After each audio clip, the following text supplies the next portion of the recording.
la chronique écologique de Jean-François Strouf, comme tous les jeudis matins. Bonjour Jean-François. Bonjour Ilana. Alors Jean-François, vous nous invitez à un voyage en Israël, encore une fois, et où on a de la chance avec vous, et plus précisément à Gan Yoshia, à quelques dizaines de kilomètres au nord-est de Tel Aviv. C'est pas loin de la ligne verte. C'est ça, exactement. Je vous l'avais promis, Ilana, lors d'une précédente émission.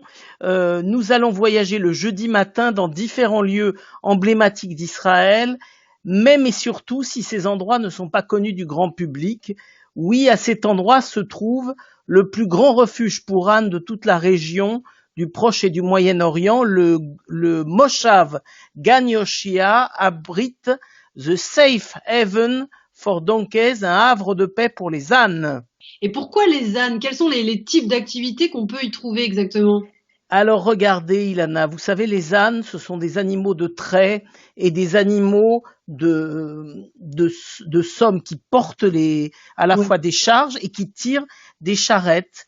Donc Safe Haven for Donkeys, ça a été créé il y a maintenant 20 ans. On fête d'ailleurs, c'est ce qui m'a incité à en parler, on fête les 20 ans de cet endroit.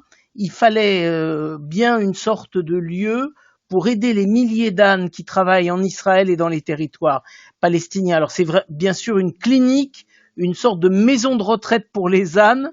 Il va de soi que c'est dans le secteur arabe israélien et chez les Palestiniens que les ânes servent d'animal de portage et de trait. Aujourd'hui, ce sanctuaire en Israël fournit des soins à vie, en permanence à environ 200 ânes qui ne sont plus en état d'être des bêtes de somme et qui ont été souvent maltraités. Puis il y a des bêtes de tous les âges, des très jeunes et des très âgés. Et ce que vous nous dites aussi finalement, c'est que plusieurs actions sont organisées par Israël, mais aussi dans les territoires palestiniens.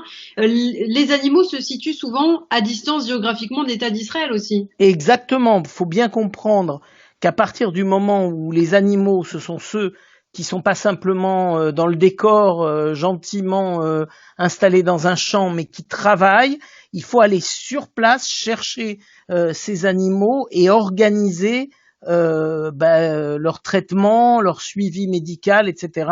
Donc le travail de l'organisation de bienfaisance se passe à la fois en Israël et dans les territoires palestiniens.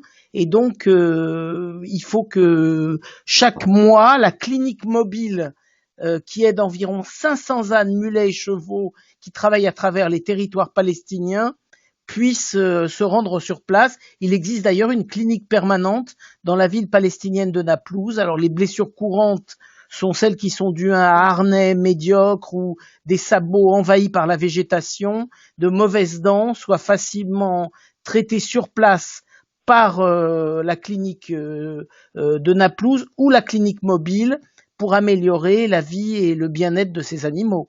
Et il s'agit sur le terrain directement la manière dont les animaux sont traités par leurs propriétaires. Absolument, donc il y a à la fois du traitement mais il y a aussi du conseil. Donc les conseils et l'éducation sont des éléments clés du travail de Safe Haven avec les propriétaires et leurs enfants. Grâce à leur dévouement et à leur approche pédagogique, l'équipe compte de nombreux amis et est traitée avec confiance et respect quand elle se rend sur place. Il s'agit d'aider les ânes, les chevaux de travail et de fournir aussi des traitements pour soulager la douleur et la souffrance, et puis l'éducation pour éviter que ces blessures et maladies soient reproduites par manque d'informations. Cette méthode est efficace, elle est sans dépenser beaucoup de moyens et elle permet bien sûr par la recherche et l'évaluation d'aider les propriétaires à acquérir des réflexes positifs pour s'occuper de ces animaux. Est-ce qu'on peut par exemple rencontrer ces animaux? Si moi demain par exemple j'ai envie de rencontrer un âne, est-ce que c'est possible? Oui, alors ça se fait d'une manière très simple. Il y a un système d'adoption personnalisé. Oui, Ilana, vous pouvez devenir la marraine d'un âne.